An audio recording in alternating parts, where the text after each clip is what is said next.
Hello, I'm Cheryl Keeler, President of the League of Women Voters of Lane County. Welcome to our first third Thursday of 2021. Brought to you virtually with the help of Rhonda Livesay, Terry Parker, and Nancy Mills. Thank you. The League acknowledges we live on the traditional land of the Kalapuya people, whose descendants are citizens of both the Confederated Tribes of the Grand Ronde community and the Confederated Tribes of the Siletz Indians of Oregon.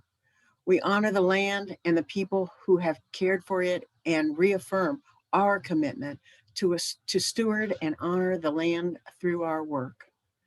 Today, we have another unique presentation starting with County Commissioner Heather Buck narrating a 20-minute video presentation of the state of the county. After that, our speaker will be Lane County Clerk Cheryl Betschart, speaking on Oregon's vote by mail. Is it time for a review? After that, we'll have time for some questions. Now, please start the State of the County video.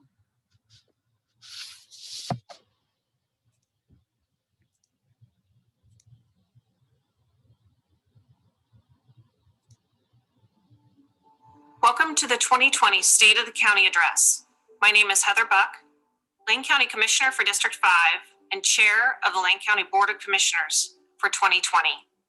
Under normal circumstances, we would invite you here to join us in Harris Hall or watch us live. However, as you all know, 2020 was no normal year.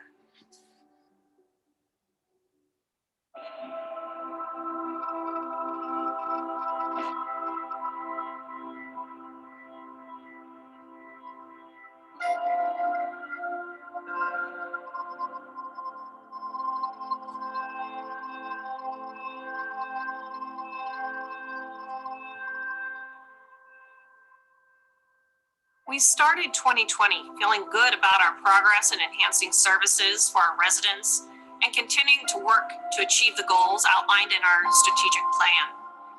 Lane County began the year on solid financial condition with a budget that expanded services, preserved jobs, and found new ways to reduce internal costs. We have also the highest credit rating in our history and one of the highest available to local government. Our community had achieved a level of economic stability for local businesses and employers. Things were good. And then 2020 had something else in store for us. We found ourselves in the middle of a pandemic unlike any that we have ever faced in our lifetime. Not only were people around the world facing an invisible enemy, and that we're just now beginning to understand nearly a year later, but in order to fight COVID-19, we've had to make sacrifice after sacrifice. Businesses continue to face periods of closure or restriction. People have lost their jobs or have become devastatingly underemployed. Local employers are struggling to balance their ability to keep their doors open with retaining employees. In turn, we're seeing the housing and homelessness crisis in our community grow even in spite of eviction and foreclosure moratoriums that have helped people keep their homes for now. Public health has been on the front lines of our local response, working so hard and bringing their best to limit the spread of the virus and limit its impact on our community. To say that responding to the COVID-19 pandemic on a local level for nearly 11 months has been a challenge would be a gross understatement. Like any challenge, though, it's provided Lane County staff, our partners, and the people of Lane County the opportunity to really demonstrate our commitment to community. Our emergency response began back in February with very little information about COVID, but fortunately was able to draw from a deep bench of dedicated staff across Lane County and a wealth of experience handling infectious disease in our public health team. The heavy lift was expanding those elements to meet the needs of our community during a pandemic as expansive and pervasive as COVID. We did so by establishing an emergency operations center, an EOC, and enlisting the help and expertise of Lane County staff from virtually every department. We also immediately began leveraging the strong relationships we fostered with community partners for just such an occasion as this. Together with our partners, our EOC established a joint information center to keep our community informed and engaged. We built systems to quickly and effectively track cases through our contact tracing and disease investigation teams. We established systems to collect and analyze data to inform and improve our efforts. We worked with community partners such as the University of Oregon and McKenzie-Willamette Hospital to local testing. Providers to help our unhoused community members navigate the challenges of this pandemic. We worked with federal and state partners to purchase the old VA clinic on River Avenue and open it as a space for individuals with limited housing options to isolate and to recover. We monitored surge capacity plans and impacts on the 4 hospitals in Lane County, keeping the community focused on the importance of protecting hospital capacity. We met weekly throughout the summer and fall with schools from across the county to support them with data and guidance as they worked hard to safely bring children back to the classroom. And we carried forward the needs of Lane County to the decision makers at the Oregon Health Authority and the governor's office. We are now focusing on the bright spot of a safe and effective vaccine by refining our community plans and partnering to vaccinate the many people in Lane County. This has been a tremendous effort, and I'm so proud of the work of our staff from across the organization. Every day, the COVID team has shown what we mean by passion to serve, driven to connect, and solution-focused, working so hard to protect the health of the community. This emergency has extended for such a long time, and we aren't through it yet. While the vaccine is a bright spot, it will take time. To get through 2021, protect our hospitals, and get our schools and businesses open, we really need everyone to commit to those core public health practices. Wash your hands, physically distance, wear a mask, follow state and local guidance. The negative aspects of this pandemic are many, but the fortitude, resilience, and dedication to public service demonstrated by Lane County have enriched our communities and brought us closer to that change that we seek to effect. In addition to our public health work to limit the spread of the virus, Lane County has been active in advocating for resources and assistance for local businesses and residents. We were one of the first and only counties in the state to provide $200,000 in grants to small businesses in March, before state-funded opportunities became available. We have partnered with Community Lending Works to distribute state-funded business grants as quickly as possible to help keep small, local businesses afloat. Our economic development team has been offering direct assistance to businesses to help them navigate COVID-19 restrictions and to find a way forward during these very challenging times. It's not only businesses that we have focused on assisting.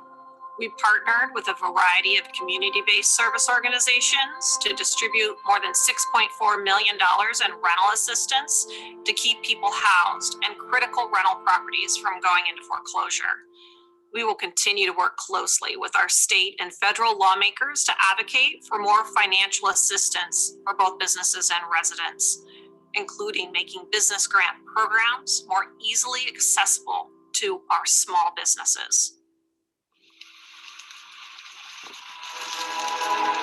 On September 7th, McKenzie Corridor residents were faced with the largest and most horrific natural disaster ever experienced in Lane County. As we're driving up the valley, it's just heavy smoke, hard to see through. The winds are really strong. We're seeing debris falling down on our trucks as we're driving, trees falling down on the road. It's just amazing how destructive and how fast this fire moved. I mean, it moved from milepost 41 or 42 all the way down to about 16 overnight, basically. And yet people in town, they were, at level 1, when they went to bed at night, and then they're level 3 at 4 o'clock, 5 o'clock in the morning. You're trying to think about if, what, then. So if I get stuck behind the fire and I can't get out with my vehicle, then what are my options? While we're doing that intermittent, we can hear other deputies coming up from town, moving into the Blue River area and doing some evacuations. And you can hear them, hey, we're starting to get overrun by fire. And so what we thought was a bad situation for us quickly turned into a horrible situation for those guys. To lose only one life in this entire valley is shocking to me, because there's so many roads that they're only one way in, one way out. Pond Road across the street that You go back there, there's 2 or 3 houses. I was worried about them because they can't get out there. There's only one road up there that pairs up the road. There's just one way out of this, and if they don't get out at the right time, they're not going to make it out. So it's amazing that we didn't have hundreds. The fire was merciless and indiscriminate. It took the entire community of Blue River with almost no exception. The face of the region changed in nearly every imaginable way. Thousands of our neighbors, family members, and friends are working their way through personal loss and trauma that was unknown here before the fire. But there is hope, there is strength, and there is a commitment to rebuilding. Within days of the burn area reopening to residents, we saw that hope embodied in the cheerful yellow mums planted at property entrances. We saw unparalleled generosity from people and businesses across our community and country in providing donations. The Upper McKenzie Community Center led the charge in distributing supplies and food to residents trapped upriver while fire crews worked to contain the blaze. John Carlisle and a team of local residents worked tirelessly for weeks to organize the donations brought by Lane County and serve their community without electricity, without communications infrastructure, and they provided an absolutely critical resource to hundreds of families. As more residents returned to the area in late September, the McKenzie Community Development Corporation, community organizations active in disaster, and other volunteers organized and opened 2 more resource centers. The McKenzie School District has also risen to the challenge.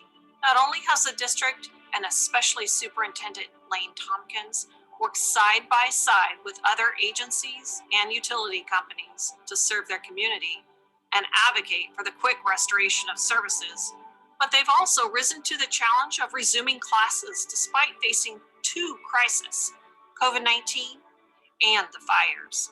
These days, it's not uncommon to see families parked in the school with parents on their work Zoom calls in the front seat and kids doing their online school in the back seat. While the resiliency of this community is inspiring, they cannot, should not, and will not face rebuilding and recovery alone. Lane County is working to do our part in supporting the recovery process. One of the ways that the Sheriff's Office is really pleased to be able to support the recovery process in the McKenzie River Valley is through the assignment of 2 deputy sheriffs for designated district patrol. And these 2 deputies won't have to be called back and forth across the entire county, 4,600 square miles, but will be specifically focused on the McKenzie River Valley and available to calls for service. You know, as the residents return to their homes and work through that process of grieving what has occurred at their homes, but also beginning to recover and rebuild. We're pleased to have high visibility presence up and down the highway and to have deputies available really to provide a response to any law enforcement needs in the McKenzie River Valley. One of the things that we know is when we have specific deputies designated to a specific district, that truly is the community policing model. And the deputies begin to build relationships with the folks in the community, and it just provides a much more efficient police service and allows the deputies to really become part of the community. And so we're really pleased to be able to provide that service as a result of the addition of these 2 deputies. To help speed up that process, we've waived fees for emergency RV permits, enabling residents to return to their properties with RVs so that they can be on site when they rebuild. We've also added staff to our land management team so that they can have people dedicated solely to assisting fire survivors. We have partnered with Oregon Internet Response to station emergency communications infrastructure in the fire area to help keep residents connected to emergency services, loved ones, and workplaces. Staff from our Health and Human Services Department have been working directly with many of the survivors to help them connect to services, to housing, and to navigate the complex processes for financial assistance. Lane County, alongside our state and federal elected leaders, will keep advocating for housing assistance and solutions. We cannot stop until we have appropriate housing options for everyone who lost a home. We're still at the beginning stages of recovery.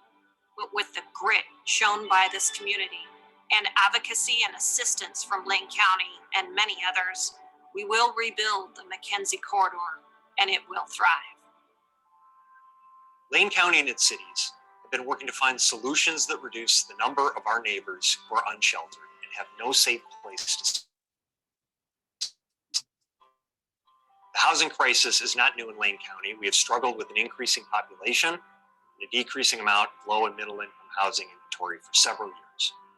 However, the economic effects of COVID-19, the loss of nearly 500 homes in the Holiday Farm fire, and the reduced number of emergency shelter beds available have exacerbated our housing issues.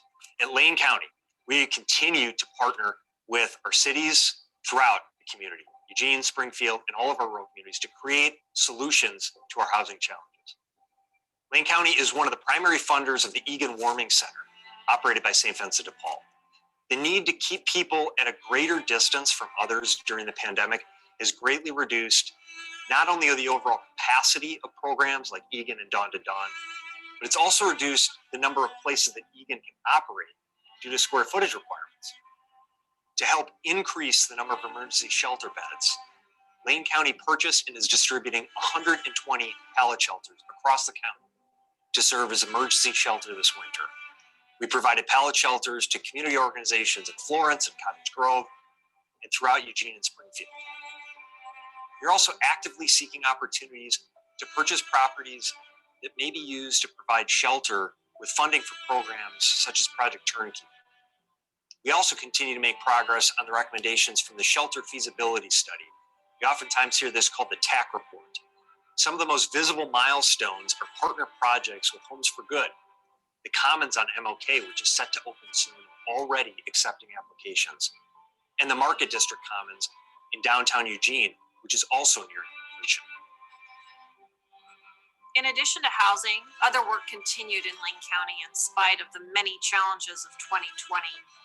Our departments made big adjustments in how they served our clients in order to comply with COVID-19 precautions and to keep their clients and their staff safe. Our assessor increased the availability of electronic property tax payments and established a new payment drop box outside and accessible from vehicles. Our elections office was able to assist most voters via telephone for the May and November elections, while opening the office for limited durations to ensure voter access. Our community health centers continue to see patients through increased telehealth appointments and increased cleaning and disinfecting practices for those who seek treatment in person. Our sheriff's office made significant changes to the jail to provide for safety of inmates and staff, including reducing the overall population to increase space, providing PPE and access to testing, and careful protocols to keep anyone who may be infectious away from others. We began the process to enhance 2 critical services, parole and probation, and developmental disability services. Both have been operating in spaces that make it really challenging to serve their clients and to make the most efficient use of their time and their resources. Work is underway to create spaces for those services. Parole and probation will have a new office at Highway 99 in Roosevelt, while we're bringing developmental disability services out to our Health and Human Services campus on MLK Boulevard. 2 years ago, in one of my first board work sessions, some commissioners argued over whether climate change was real or not. I stated that I was not here to argue about climate change or if the world was round or flat. I wanted to know what Lane County's greenhouse gas emissions were, how they're monitored and measured, and how that information is used to decrease them. That began a comprehensive greenhouse gas emissions inventory for county government operations and for the county as a whole, which begat Lane County's first ever climate action initiative that was adopted by the Board of Commissioners this last October.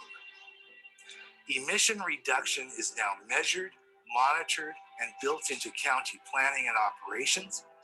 A great group of smart, diverse residents now form the county's first climate advisory committee, and it's my honor to be the county commissioner on this body. We also adopted the county's first ever community benefits bidding program this year. It's always made sense to me to spend, invest, and recycle money into local businesses providing local jobs to local workers. The county's strategic plan commits us to prioritize living wages, employee family health benefits, registered apprenticeship training, women and minority-owned business, purchases sourced to local businesses for local jobs supporting the local economy, for energy efficiency and renewable energy. This gets into procurement, and that's where the rubber hits the road. That's where it becomes real. Eventually, all county contracting will prioritize these and more. We're starting with construction jobs over $1 million. That's already begun. And our action is already starting to expand these markets that prioritize these tangible community benefits. For example, selected trades from across Oregon are starting to use Lane County's template to initiate these procurement priorities in other Oregon counties, cities, and schools. This is pro-local business, pro-worker, and pro-environment. It's a big deal to move money in ways that increase local business, increase worker benefits, and treat all of us with dignity. In December, we adopted Lane County's first ever housing action plan to increase housing options and to reduce homelessness. The plan includes multi-jurisdictional partnerships and addresses everything from land use to finance to affordability. I'm so excited to continue this work in 2021. In spite of the challenges we have faced this year, it is exciting to see so many important firsts accomplished. These are plans and processes that will help improve the lives of our residents now and in the generations to come. It's important to acknowledge everything that we've been through in 2020.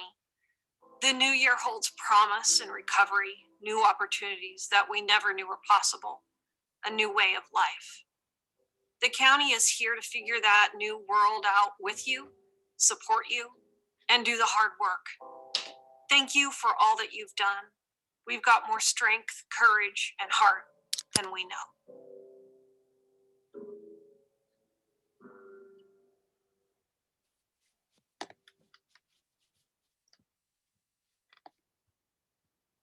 Okay. Wow. That was something. A lot of difficult and necessary work for the Lane County in 2021. They have my sympathy, and I imagine yours as well. Okay, we're a little bit ahead of schedule, and Cheryl isn't available yet. So a quick trivia game. If you have an answer, right or wrong, amusing, quickly put it in the Q&A or chat. And remember, if you have questions too for the county clerk, please put them in now too. We can get that going really quickly once she gives her portion of the program. Okay, I'm going to read a recent quote, and you tell me who said it. All right. I'll do the easy one first.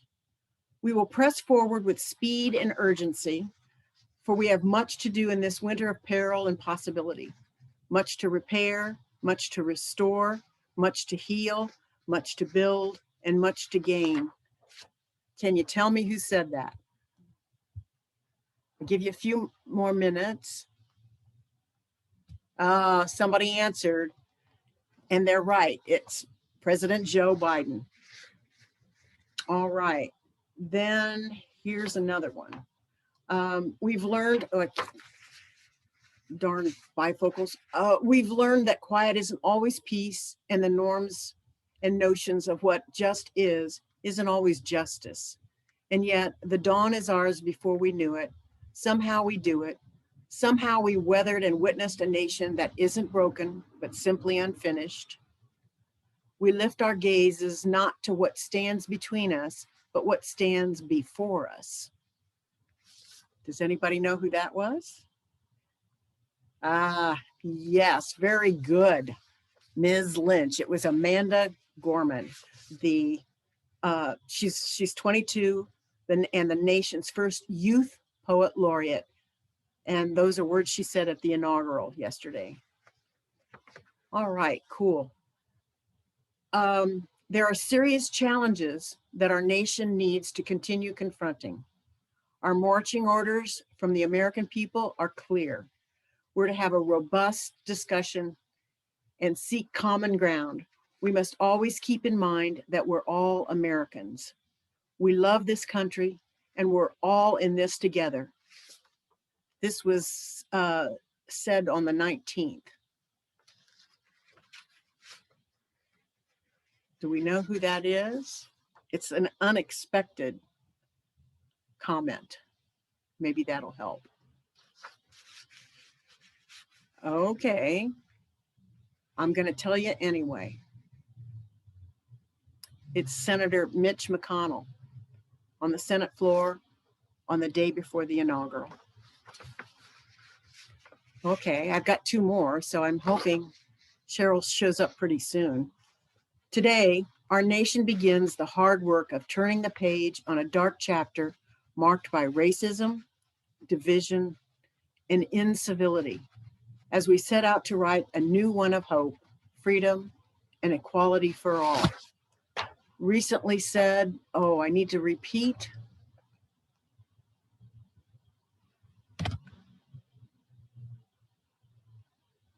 I'm talking to my assistants in the background. I can't see anything in Q&A and chat. Are y'all replying? And that last quote was from someone a little bit closer to home than the other speakers. Does that help? All right. I didn't hear him say it. I saw what he wrote. It was our Senator Merkley. All right, I have one more. While it's tempting to choose this moment to relax, to let our newly inaugurated leaders take things from here and clean up the messes, democracy cannot succeed if we sit back and assume our elected officials will take care of everything on their own. This is very close to home. Can anybody figure it out?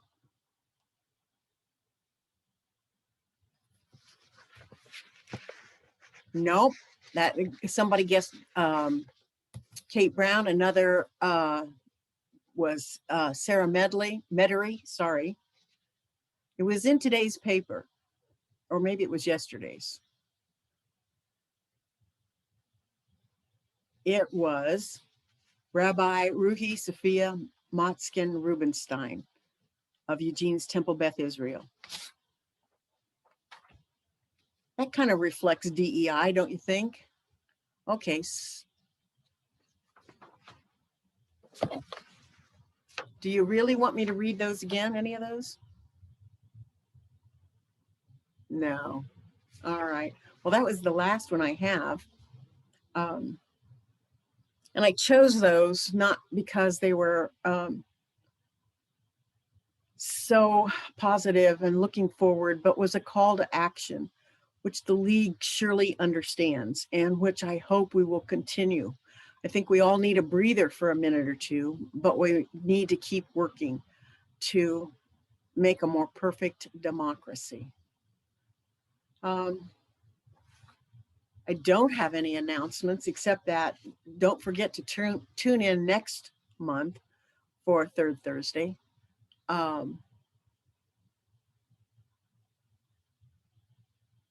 Oh, and I see that we also are working on our website, and you might check it out to see. It's coming, I see. So, and the action committee, frankly, that's where the action is in the League. And so if you are interested in any new or old issues that come before us, and I'm getting some more help here on filler. The only way they're so smooth in Lane County is due to the number of community people who are hired temporarily to work at election office during the primary and general elections. I moved here from Ohio. In fact, right now where I moved from is the most gerrymandered district probably in the US. I keep an eye there just because it's my hometown. And now I'm very proud to be a snob, belong to SNOB, Society of Native Oregon Born. I've been here more than 50 years, so I qualify. And I'm very proud to be a member of Oregon, or a citizen of Oregon, and particularly Lane County. And I see now that our county clerk is here, and so I'm going to introduce her now. Cheryl Betschart has been a Lane County clerk for 10 years and has more than 18 years, there she is, of experience in election management. As clerk, Betschart is responsible for conducting all local, state, and national elections for more than 262,000 registered voters in Lane County. She will discuss, we're told, how the election went for Lane County, what went well, any challenges, and how this compared to the last presidential election.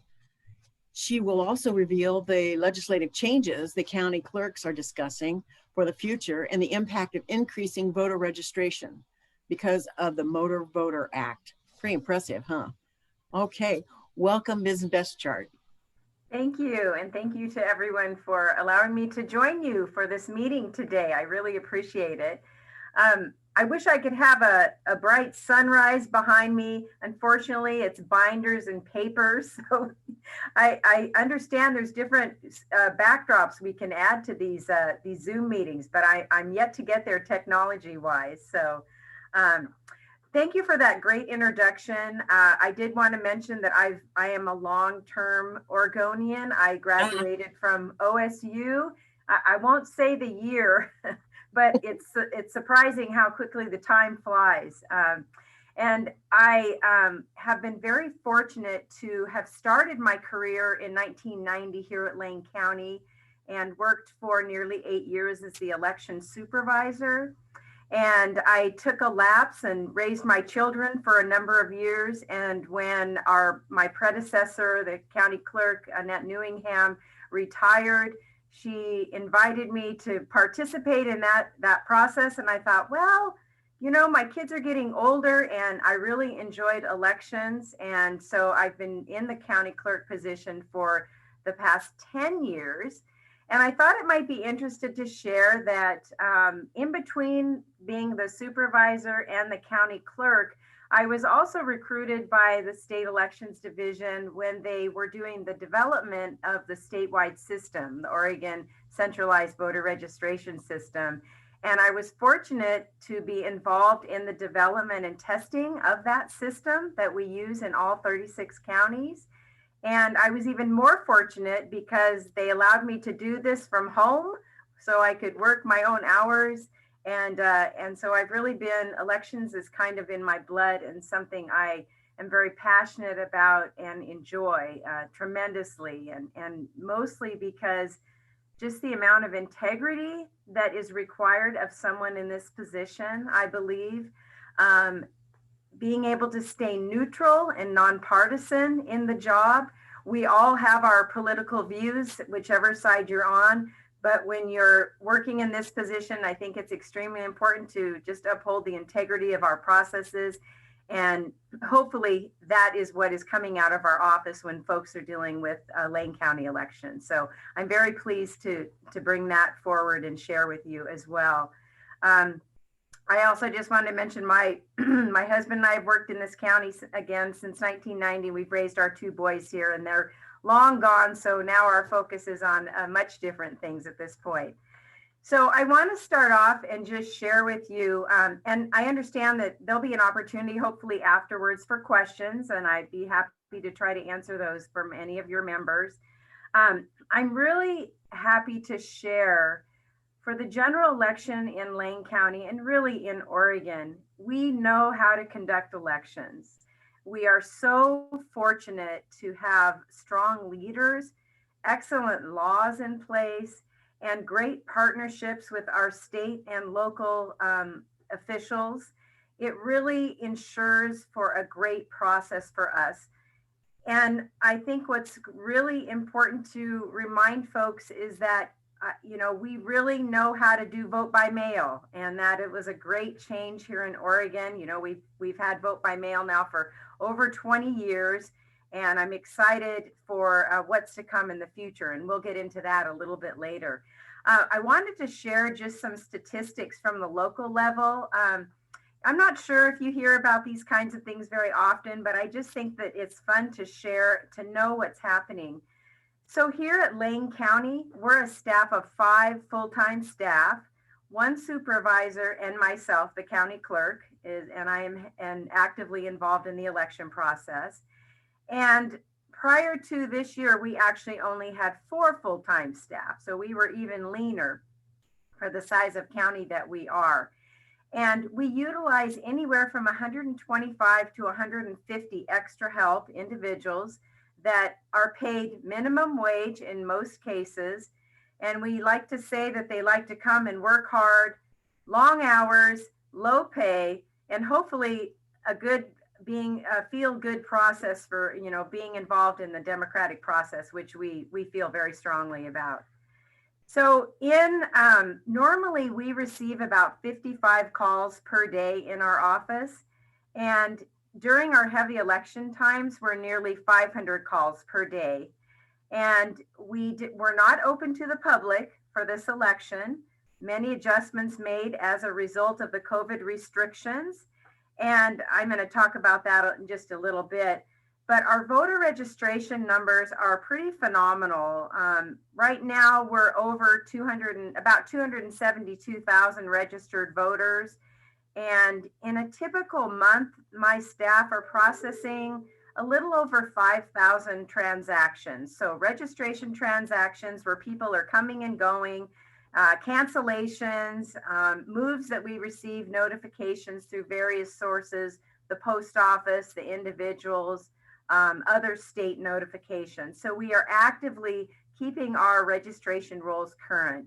So a little over 5,000 is typical for us. In August of 2020, we processed over 11,000 records, and in October, over 17,000 records.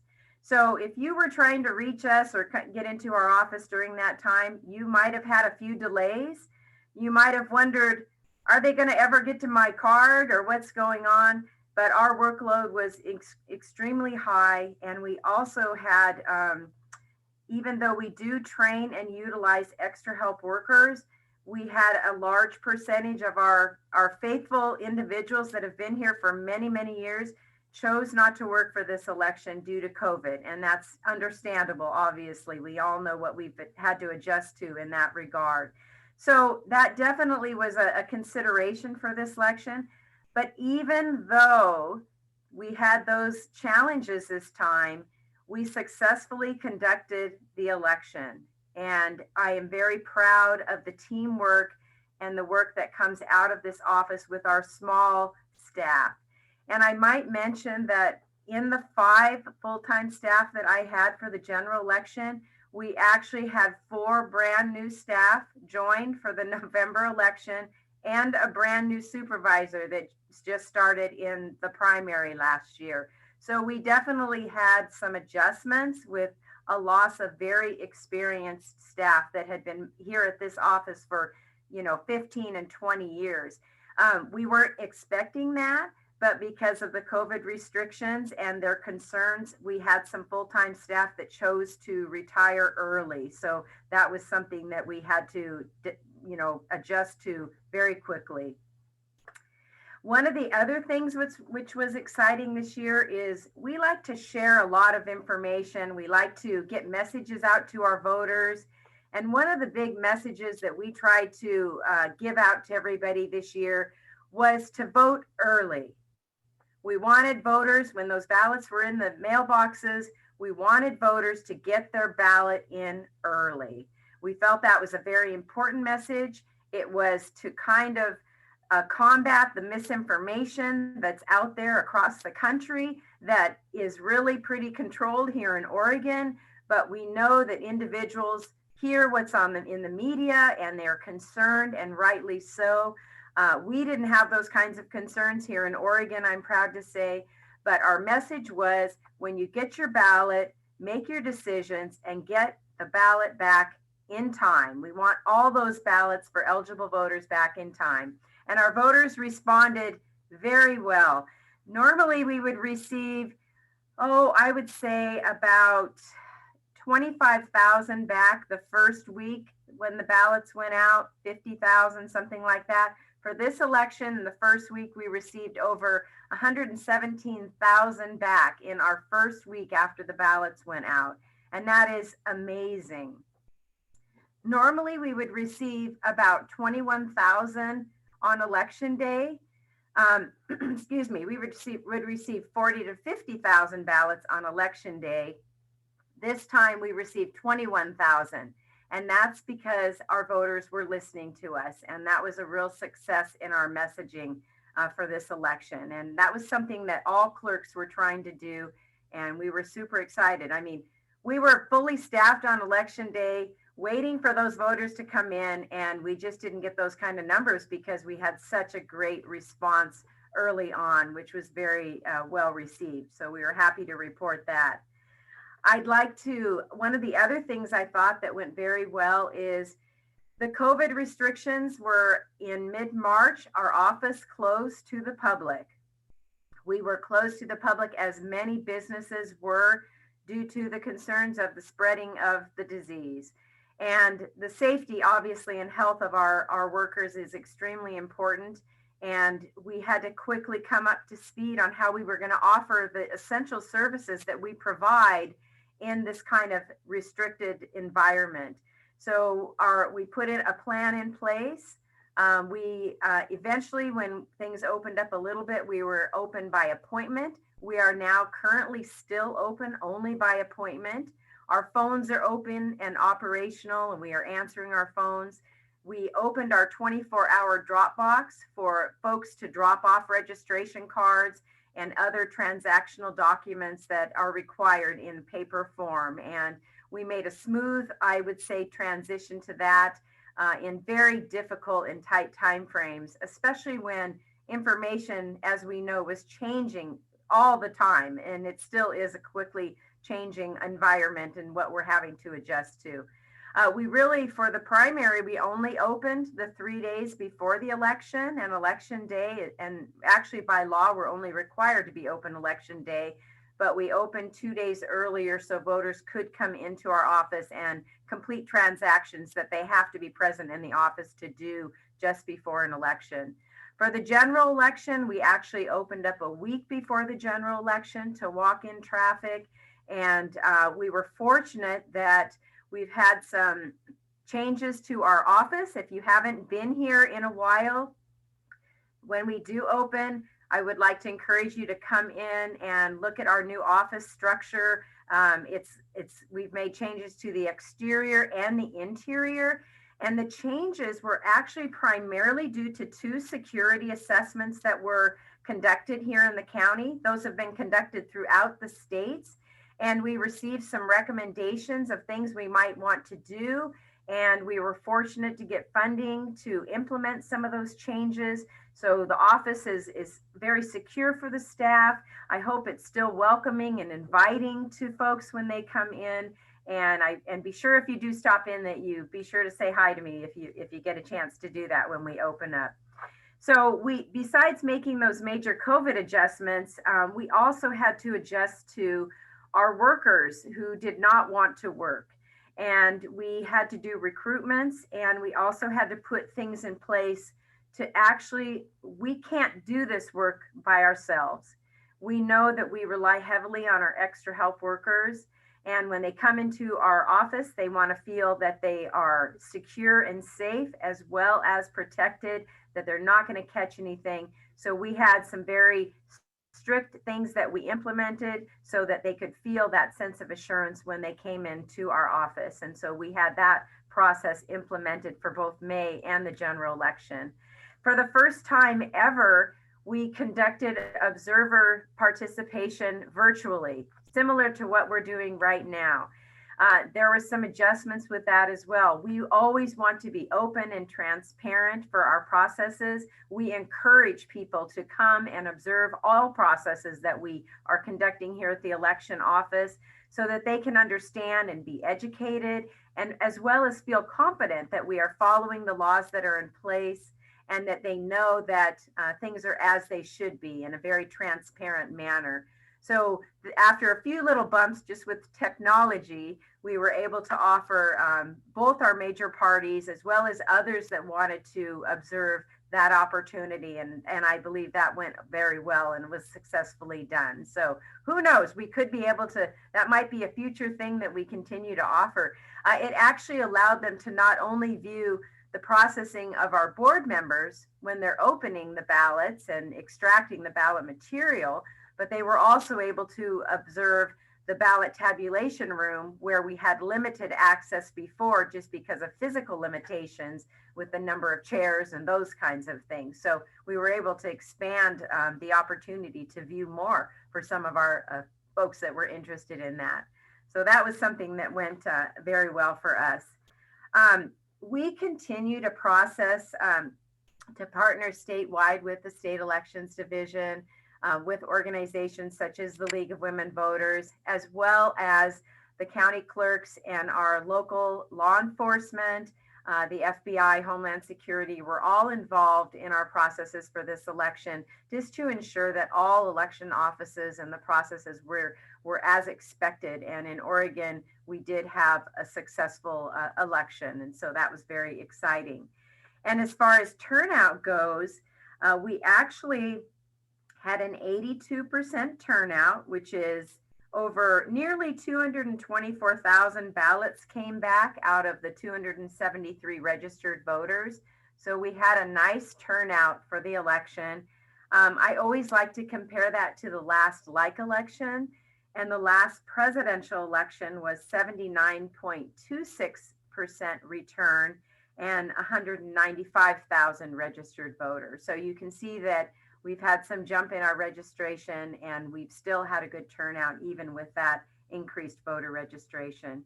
And what's interesting about the turnout results for these elections is in 2018, you might remember that there was a lot of things going on across the country in 2018. And the general election, which is normally our off year, was our on year in 2018. And we had an 87.6% turnout that year in November of 2018. So we've had to readjust our statistics and how we do business just a little bit. And I believe we're quickly adapting. It's one of the things that makes this position so challenging, but yet so enjoyable, because you don't get bored. A challenge is before you, you adapt and you put things in place, and you really have a great feeling of accomplishment when that happens. So, so those are our statistics for the presidential election. Besides the COVID restrictions that we put in place and the challenges with bringing extra help workers on, trained individuals, we continue to combat misinformation.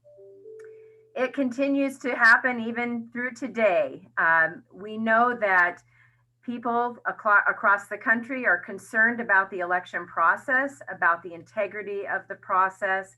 And our job is to educate and to inform, to support law changes that are in the best interests of Oregonians. And I think that is one of the things that is a challenge for us, is just all that misinformation. What you read in the media, individuals would call our office, they're concerned about whatever this issue or that issue, when it isn't even anything being done here in Oregon. So we continue to work with our partners to combat that. We had a high presence in the media this time, not only our normal avenues, which are TV and radio and newspaper, but also through social media. The state had a relationship with those on Facebook and Twitter and those organizations so that we could be very proactive in dealing with the kinds of misinformation that come forward. And I would say that we were very successful in that regard. However, it continues to be a challenge, and I think it's going to be for some time now until things maybe settle down, hopefully soon for all of us. So besides misinformation, we continue to adjust to the COVID restrictions. We're hoping that we're all going to get vaccinated soon and that our office will be open for walk-in traffic, as we want everyone to be able to freely come and go during our business hours. But for now, we're still available and offering all of our essential services to folks. So we're happy about that. Wanted to share just a few statistics on the motor voter. That law change went into place January of 2016. So we've had it now for 5 years. And in Lane County, our registration was just under 205,000 registered voters. The highest in this last 2 months was over 275,000 registered voters. So we've seen over a 32% increase. And what does that mean? For a county, that all equates to dollars. We love that there are more people registered. We love that vote by mail supports a high turnout for voters. And we want to continue to see that in all elections. What's the challenge is at the county level, the financing of elections and where that money is going to come from. The general fund is our supported finances, and we continue every year when we go through the budget cycle to have those challenges to retain the staff that we need to be able to support the services and the increase in registration that has resulted from motor voter. But the big plus, and I think you guys were a big supporter of this, is that the increase in voter registration, it definitely has gone up, and we've seen that. And our goal is to get everyone registered that's eligible. And then what goes with that is to get everybody voting that's eligible and registered. So that's our continued challenge, to educate and get those interested when they want to vote. We want them to vote. We want to have a high turnout. So we'll see how that goes in this odd year, because the odd numbered years are typically not our high turnout years. So we're going to work hard to educate and get those numbers up. So the other thing I wanted to just mention before I open up for some questions, if there's time, a couple of the law changes. I've been fortunate to serve on the legislative committee for nearly the whole 10 years that I've been here. I only recently just stepped down from the committee, only because with my new staff and the changes that were, the adjustments in staffing here, I need to limit my availability and the resources, kind of stretched a little thin. And this is a big legislative year, as you know.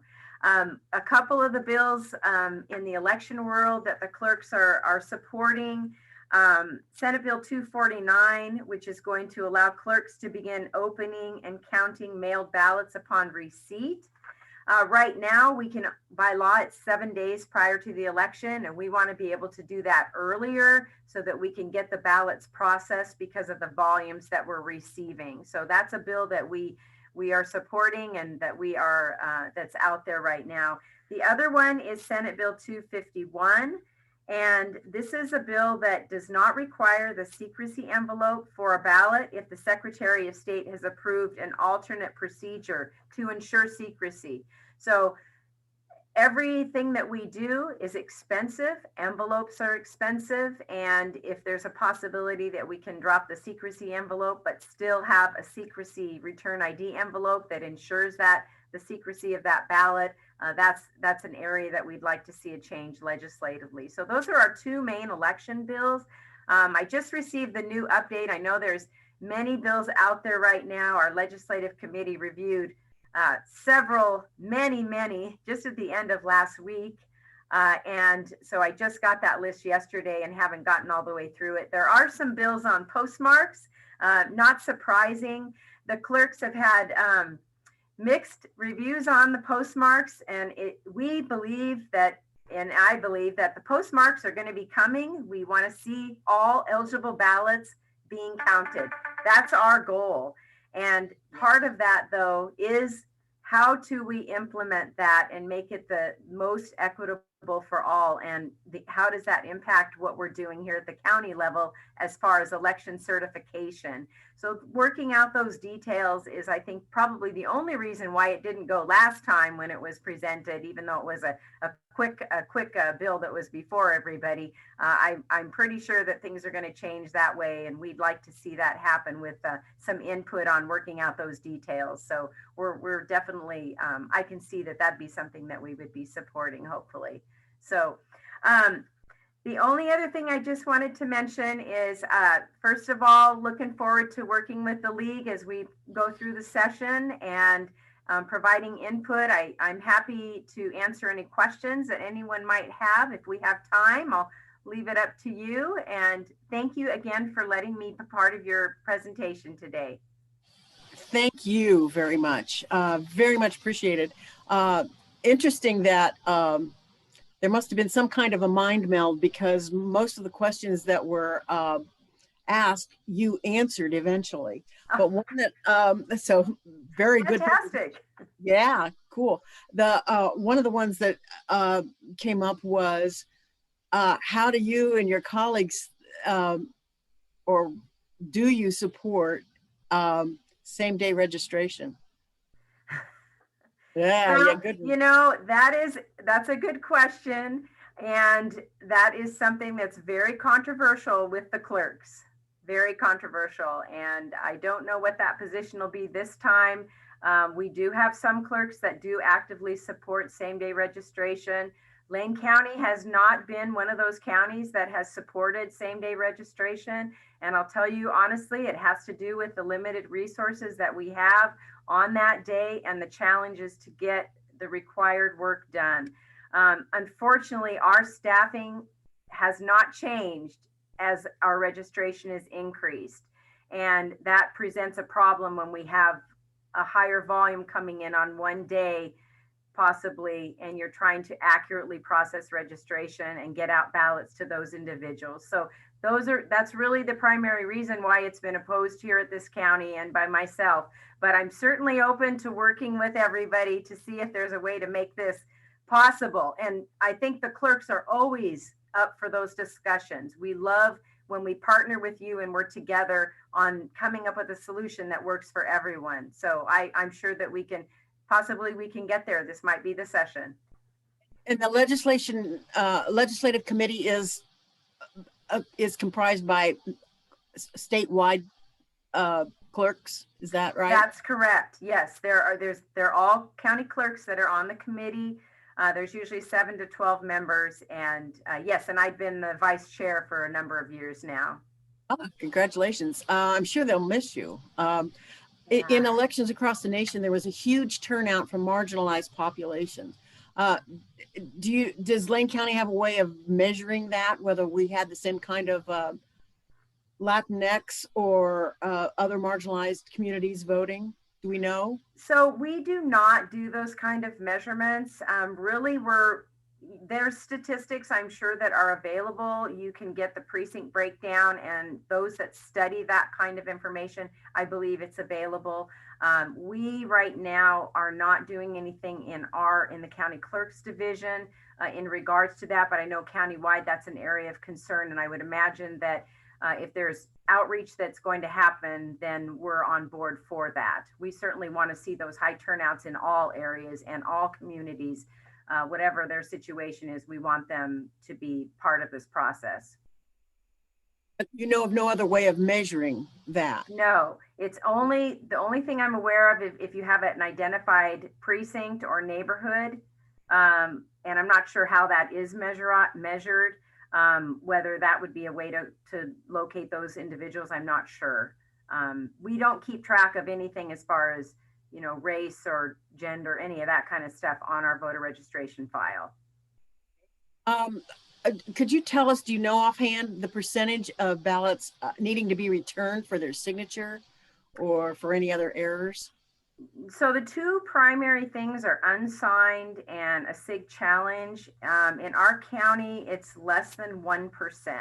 So we are looking at, I'd have to look back, I don't have the statistics for that in front of me, but typically we usually have a couple hundred unsigned and then a couple hundred challenge signatures. And those numbers were right well in order for this election. We didn't see an increase. We're looking at other ways to reach out to those voters so that they can return them in a quicker manner to us. And we're finding that the cure rate, because of the law change as far as those being public, that cure rate changed. And so a couple years ago. And so when that list went public, then we saw the cure rate increase. And so that has gone down in the last couple years. And so I don't know if that's through anything that the clerks are doing, but we certainly know that if somebody gets a letter saying everybody, it's going to be public, you might want to cure it. We're finding that that has prompted people to do that. So we're happy to see that kind of remedy when it's brought forward. Do y'all do any outreach through the schools? So we have not been to the schools. I think I went with Governor previously Secretary Brown a number of years ago, and Lane County has not been chosen as one of the areas where we've seen the outreach, even for National Voter Registration deadline or you know what I'm saying, the National Voter Registration Day. We have not been contacted as one of those. We check every year to see if there's something that they need so that we can be available, but that hasn't been something that has been actively done in this county. And again, unfortunately for this county, the resources are very limited. And if I had another person that could do more education, that certainly would be an area for adding in this county. It's not on the plate right now. Right now, our main job is to just get our required statutory things done. And if education can be part of that in the future, I'm certainly in favor of that. I've got an interesting question here. Were virtual observers allowed to challenge signatures, or did you even have such a thing? Well, that hasn't ever been anything that's ever been done that I'm aware of. There is a challenge process if someone wants to challenge a voted ballot and a signature. There's a statutory process for that, but there's nothing as far as an observer seeing something that I'm aware of that can be done. So that was not anything that was brought before me as an issue for this election. Someone's asked about teenagers. Is it only through DMV that you can register voters? No, so registering at age 16, that's all methods work for registering voters. We do have some on the rolls right now, and it's not just through the DMV. Yeah, they can send in their own cards. It can go in, the schools I think are still handing out. Well, of course, the schools aren't handing out anything right now. But yes, there's different ways that those can be registered. Can't register online yet? No. Okay. And I don't know if that's scheduled to change at all. I haven't seen a bill or anything about that, but I'm not aware. We are looking at replacing OCVR possibly in the future. And I don't know if that's anything that's going to be part of that change or not, but that has to do with the confidentiality of underage, somebody under age of 18. You mentioned that, or we understand that your office is politically neutral. So's the league. Even though we're political, we are nonpartisan. How do you ensure that any employees or volunteers are equally nonpartisan or neutral during their work? So every process that we go through, all the ballots, anytime we do any kind of process from receiving ballots to processing ballots, opening, it's always a minimum of 2 people with opposite different political party affiliation. So there isn't any process that involves ballots that has somebody that's 2 Republican or 2 Democrats or 2 what. It always has to be a cross representation. So that's in everything, and that's to prevent exactly what you're alluding to. We want people to be ensured that they're nothing is going to be swayed either way, that we're all following the processes. So we work very hard, and we have secure areas even within our building that you have to have 2 badge scans to get in to show that that has been a part of the process. So that's part of some of our security inside our building. So I probably have time for one more question. I'm going to have to leave for another meeting that I'm involved with. So is there? Well, we appreciate that. Okay. And somebody asking, do you have a video on how to fill out a ballot that can be sent out to schools or even available to any new voter? Not a video on how to fill out a ballot. We do have some videos, and we actually just updated our video just before the general election. So we've had one for a number of years. However, we have already started a list for some additional videos, and I'll be sure to put that on there.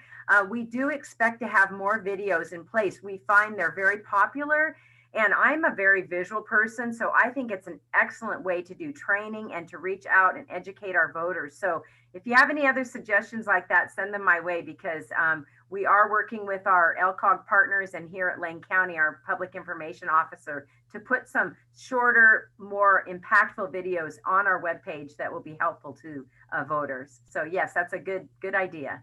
Very good, thank you. The Leaguers look forward to being able to visit your office, and so let us know when that's available. I absolutely will. That'll be an interesting tour for us. Yeah, that would be great. I'd be happy to do that. Very good. Well, thank you very much for speaking to the League and our friends. We so appreciate the good and hard work you do for the county and for voters. And by the way, I don't think you need a fancy background. The one you've got shows that you're a hard worker. So don't worry about that. And so thank you very much. And if you have anything to tell us, please let us know. We're okay, always great. glad to hear from you. Thank you again. I appreciate it. All right. Thank Bye-bye. you. And viewers, tune in next third Thursday next month. We will have details in the Argus and on the website, maybe new website by then. So onward now in good health, and stay that way. Thank you very much, and goodbye.